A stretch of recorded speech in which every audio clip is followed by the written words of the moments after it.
श्री स्वामी समर्थ. सर्व स्वामी भक्तांचं आपल्या चॅनलवर स्वागत आहे.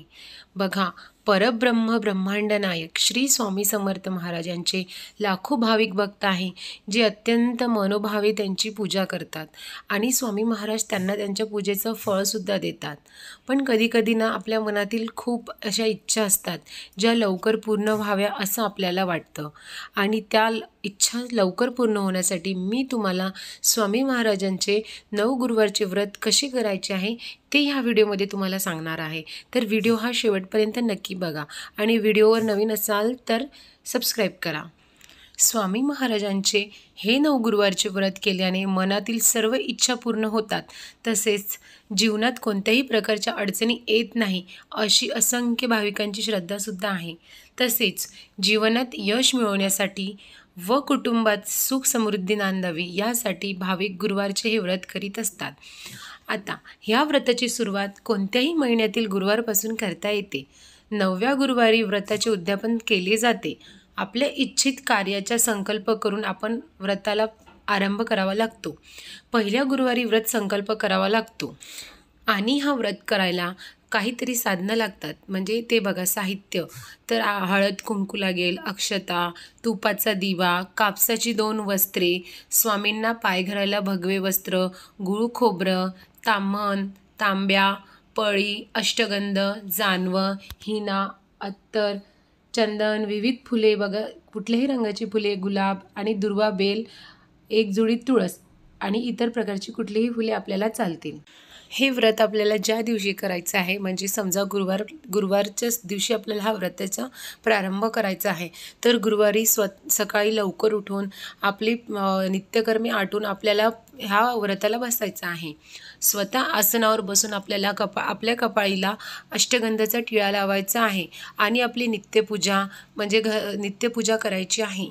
घरातील देवासमोर एक नारळ विडा ठेवून त्या विड्यावर एक नाणं आणि सुपारी ठेवून आपल्याला त्या विड्याचा नमस्कार घ्यायचा आहे आणि पूजेला प्रारंभ करायचा आहे. पहिल्या गुरुवारी बघा, फक्त पहिल्या गुरुवारी उजव्या हातात गंधयुक्त अक्षता, पळीभर पाणी, तुळशीपत्र घेऊन आपल्या इच्छित कार्याचा संकल्प आपल्या करायचा आहे. म्हणजे आपण कुठल्या कार्यासाठी आपण हे करत आहोत तर आपल्याला ते बोलून दाखवायचं आहे. आणि जमिनीवर चौरंग ठेवून सभोवती आपल्याला रांगोळी काढून घ्यायची आहे. मध्ये स्वस्तिक काढून त्यावर चौरंग ठेवून केशरी किंवा लाल किंवा पिवळं हे वस्त्र त्याच्यावर ठेवायचं आहे. मध्यभागी वडाचे पान पालते ठेवून त्यावर अक्षता, तुळशीपत्र ठेवून श्री स्वामी समर्थ महाराजांची मूर्ती अथवा फोटो आपल्याला ठेवायचा आहे. आणि आपल्याला उजव्या बाजूला चौरंगावर अक्षता ठेवून त्यावर गणपती पूजनाकरिता सुपारीसुद्धा ठेवायची आहे. आणि ह्याच बाजूला उजव्या बाजूला घंटी ठेवायची आहे, डाव्या बाजूला शंख ठेवायचा आहे आणि चौरंगाच्या शेजारी आपल्याला समई लावायची आहे. त्यानंतर उजव्या हातामध्ये पाणी घेऊन आपल्याला संकल्प करायचा आहे. आणि आपला जो संकल्प आहे तो करताना आपल्या मनातील जी इच्छा आहे ती आपल्याला आपल्या स्वामी महाराजांकडे बोलून दाखवायची आहे. आणि असं म्हणून हातातील जे पाणी आहे ते आपल्याला ताम्हणात सोडायचे आहे. गणपतीचे ध्यान करून ओम गणपतये नमः एकदंताय विद्महे वक्रतुंडाय धीमहि तन्नो दंती प्रचोदया असा म्हणून आपल्याला गणपतीचा मंत्र म्हणायचा आहे. आणि पूजनाकरिता मांडलेल्या सुपारीवर 1 पळी पाणी, अष्टगंध मिश्रित जल अर्पण करून आपल्याला सुपारीला चंदन लावायचं आहे. हळद कुंकू वाहून दुर्वा, फुलं, पान अशी कापसाची 2 वस्त्रे, जानवे, अक्षता अर्पण करून आपल्याला गणपती बाप्पाचा नमस्कार करून घ्यायचा आहे. आणि त्यानंतर आपल्याला श्री स्वामी समर्थ पंचोपचार पूजा करायची आहे. म्हणजे कशीच ती पुढील प्रमाणे बघा, आपल्याला काय करायचं आहे, आपल्याला श्लोक म्हणायचे आहेत. बघा कसं ते पुढील प्रमाणे.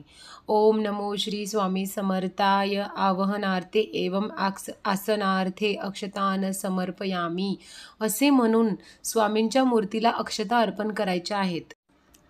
त्यानंतर ओम नमो श्री स्वामी समर्थाय विलेपनार्थे चंदन अलंकारार्थे अक्षतान एव सौभाग्यद्रव्यम हरिद्रा कुंकुमम समर्पयामी असे म्हणून आपल्याला स्वामींच्या मूर्तीला चंदन, हळद कुंकू लावून अक्षता अर्पण करून नमस्कार करून घ्यायचा आहे. त्यानंतर ओम नमो श्री स्वामी समर्थाय यज्ञपवीपम एवं वस्त्रम समर्पयामी असे म्हणत स्वामींना जानवे व भगवे वस्त्र आपल्याला अर्पण करून नमस्कारसुद्धा करायचा आहे. आणि परत एकदा ओम नमो श्री समर्थाय ऋतुकालोद्भव पुष्पाणी एवं सुगंधी द्रव्यम समर्पयामी असे म्हणून आपल्याला स्वामी महाराजांना गुलाब, मोगरा, जास्वंद, सोनचाफा जी काही तुमच्याकडे फुले असेल ती आणि हिना अत्तर हे सुद्धा लावून आपल्याला स्वामींना परत एकदा मनापासून नमस्कार करून घ्यायचा आहे. त्यानंतर परत एकदा ओम नमो स्वामी समर्थाय धूपम दीपम समर्पयामी असे म्हणून स्वामींना सुगंधित धूप, अगरबत्ती, तुपाचा दिवा लावून नमस्कार करायचा आहे. आणि परत ओम नमो स्वामी समर्थाय मुखवासार्थे पुगी फुल तांबूल नारिकेल मलहा फलम एवं महादक्षिणाम समर्पयामी असे म्हणून आपल्याला विड्यावर, नारळावर आणि फळांवर पळीभर पाणी सोडायचे आहे. हळदी, कुंकू, चंदन, फुले अर्पण करून दक्षिणेवर पाणी सोडून आपल्याला स्वामी महाराजांचा नमस्कार करून घ्यायचा आहे. हे सर्व करून झाल्यावर तुमचा संकल्प करून झाल्यानंतर आपल्याला श्री स्वामी समर्थ व्रतकथा पठण करायची आहे. आणि स्वामी समर्थ व्रतकथा पोथीला पठण करताना पोथीला अष्टगंध, फूल, हळद, कुंकू, तुळशीपत्र अर्पण करून धूप दीप दाखवून आपल्याला नमस्कार करायचा आहे. आणि त्यानंतरच आपल्याला स्वामी समर्थ व्रतकथा पठण करायची आहे. जर ती तुमच्याकडे नसेल तर मी तुम्हाला पुढीलप्रमाणे ती ऐकायची आहे. तर ती पुढीलप्रमाणे अशी आहे बघा. श्री गणेशाय नमः, श्री गुरुस्वामी समर्थाय नमः असे स्मरण करून व्रतकथेला आपल्याला सुरुवात करायची आहे. बघा, मायानगरी मुंबईमध्ये पत्नी घरकाम व पती मोलमजुरी करणारे एक गरीब परंतु सत्वशील दाम्पत्य आयुष्यभर कबाड कष्ट करून अत्यंत हालाखीचे जीवन व्यतीत करत असतात. त्यांना आपल्या एकुलत्या एक पुत्राचे पालन पोषण करून त्याला शिक्षण दिले होते. मुलाचे शिक्षण झाल्यावर मुलगा नोकरी करील आणि आपल्या आर्थिक परिस्थितीत सुधारणा होऊन उत्तरत्या वयात सुखाचे दिवस येतील अशी त्यांना अपेक्षा होती. परंतु नियतीच्या मनामध्ये काही वेगळेच होते. शिक्षण पूर्ण होताच मुलाला खाजगी कंपनीत नोकरी लागली खरी, पण कलीच्या प्रभावाने मुलाला वाईट सवयी, छंद, व्यसन लागून तो पूर्णतः व्यसनाधीन झाला. मुलाची अशा प्रकारची अवस्था पाहून जीवनाचा अंत करावा असा विचारात त्यांच्या मनात वारंवार येत होता. त्यांची ईश्वरावर पूर्णपणे श्रद्धा होती. ईश्वर आपल्याला एक ना एक दिवस सुखाचे दिवस दाखविल अशी त्यांना आशा होती. म्हणून ते दाम्पत्य वेगवेगळी व्रतकैवल्य करू लागले. याचे फळ म्हणून मुलाच्या वागणुकीत फरक पडला. पण पूर्वीच्या कर्जाच्या बोजामुळे घरात लक्ष्मी टिकेनाशी झाली. कर्ज फेडता फेडता नाकी नऊ येऊ लागले. घरही गहाण पडले होते. म्हणतात ना, नरकवास भोगताना जेवढे दुःख होत नाही त्यापेक्षा कितीतरी पटीने दारिद्र्य जीवन जगत असताना दुःख यातना होत असतात. अशा दारिद्र्य अवस्थेतही त्यांनी मुलाच्या विवाहाचा विचार केला. कारण विवाहानंतर सुनेच्या पायगुणाने तरी आमचे भाग्य उजाळेल अशी त्यांची शेवटची आशा होती. मुलाचा विवाह झाला, सून घरात आली, परंतु नव्याची नवलाई याप्रमाणे काही दिवस गेले आणि काही दिवसांनी सुनेने आपले खरे रूप प्रकट केले. सासू सुनेची कडाक्याची भांडणे, कलह, सर्वांचीच दुभंगलेली मने, त्यात आजारपण, दुःख, दारिद्र्य, कर्ज, उपासमार, चिंता यांनी जीवन व्याकुळ होऊ लागले. एके दिवशी त्या काम करत असलेल्या घरात धर्मस्व परमपूज्य देवेंद्र गुरुजी यांनी लिहिलेलं सुखी संसाराचे रहस्य, सुखी जीवनाची गुरुकिल्ली, यशस्वी जीवनाचे अनमोल रहस्य अशी बरीचशी पुस्तके पाहायला मिळाली. त्यांनी मालकिनीकडे एक पुस्तक वाचाव्यास नेऊ का असे विचारले. मालकिनीने घेऊन जा असं म्हणताच कधी घरी नेते आणि ते पुस्तक वाचते असे त्यांना झाले. पुस्तकाचे वाचन सुरू झाले. वाचनाने त्यांचे मन चैतन्यमयी झाले. जीवन जगण्याचा आशेचा किरण त्यांना दिसू लागला. गुरुजींना भेटून आपली जीवनगाथा सांगावी, मार्गदर्शन घेण्याची इच्छा निर्माण झाली, म्हणून त्यांनी आम्हाला फोन केला. शेवटी त्यांना गुरुवारी भेटण्यास या असे सांगितले. गुरुवारी दोघे पती पत्नी येऊन त्यांनी स्वामी समर्थांचे दर्शन घेतले. आपले जीवन व्यथा सांगताना दोघेही ओक्साबोक्षी रडले. त्यांची व्यथा ऐकून घेतली आणि त्यांना स्वहस्तलिखित श्री स्वामी समर्थ 9 गुरुवारची व्रतकथा पोथी हातात देऊन 9 गुरुवारचे व्रत यथाशक्ती करण्यास सांगितले. त्यांनी भावभक्तीने श्रद्धापूर्वक 9 गुरुवारी व्रतकथेचे विधीपूर्वक पूजन करून वाचन केले. 9व्या गुरुवारी उद्यापनही केले. वर्षभरातच त्यांच्या घरातील भांडणे, कलह शांत होऊ लागली. परिस्थिती सुधारणा होऊ लागली. श्री स्वामी समर्थ 9 गुरुवारच्या व्रतकथेने त्यांच्या जीवनात सुख, शांती आणि समाधान प्राप्त झाले. आपल्या जीवनातही अनमोल क्षण यावे, घरात सुख शांती नांदून समाधान प्राप्त व्हावे म्हणून हे स्वामी समर्थ महाराजांचे 9 गुरुवारचे व्रत प्रत्येक श्रद्धापूर्वक भक्तिभावानेच केले पाहिजे. पूर्वी कर्नाटक प्रांतातील खेडमनूर गावातील चोळप्पा रामचंद्र नाईक नावाच्या भक्ताने पूर्वजन्मी स्वामींची अन्यभावे सेवा केली होती.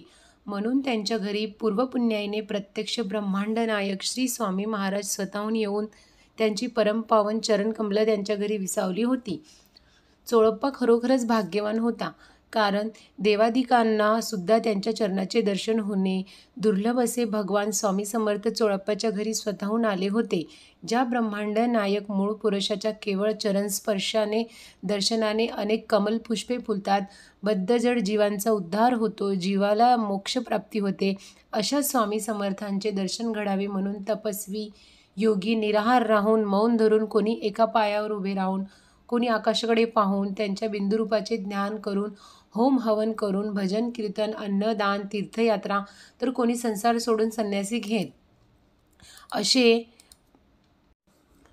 असे पराकोटीचे स्वरूप असलेले अच्युतानंद श्री स्वामी महाराज 18 विश्वे दारिद्र्य नांदत असलेल्या चोळप्पाच्या भाग्योदय करण्यासाठी त्याच्या घरू जणू काय कामधेनू रूपाने आले होते.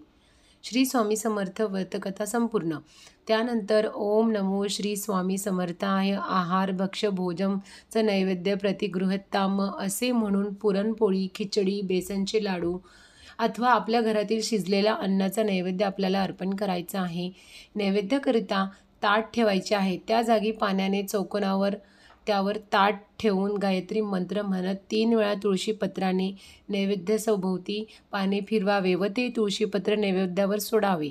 आणि हे करताना नंतर ओम प्राणाय स्वाहा, ओम अपनाय स्वाहा, ओम व्यानाय स्वाहा, ओम उदानाय स्वाहा, ओम समानाय स्वाहा, ओम उत्तरापोषणं समर्पयामि, हस्तप्रक्षालनं समर्पयामि, मुखप्रक्षालनं समर्पयामि, करोद्वतर्थनार्ते चंदनं समर्पयामि असं म्हणत श्री स्वामी समर्थ महाराजांच्या मूर्तीला किंवा फोटोला चंदन लावून 1 पळी पाणी ताम्हाणात सोडून नमस्कार करायचा आहे.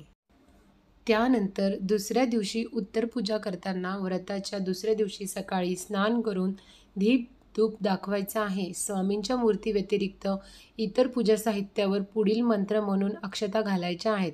बघा, मंत्र आहे.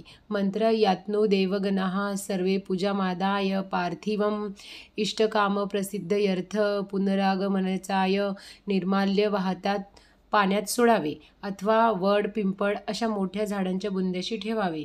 पूजेत मांडलेल्या नारळाने सुवासिनीची ओटी भरावी. घरच्या देवापुढे ठेवलेला नारळ फोडून प्रसाद करावा. प्रत्येक गुरुवारी दक्षिणा एकत्र सांभाळून ठेवून उद्यापन झाल्यावर स्वामी समर्थ महाराजांच्या मठामध्ये किंवा मंदिरात दानपेटीत आपल्याला टाकायची आहे. आता ह्या व्रताचे नियम बघा.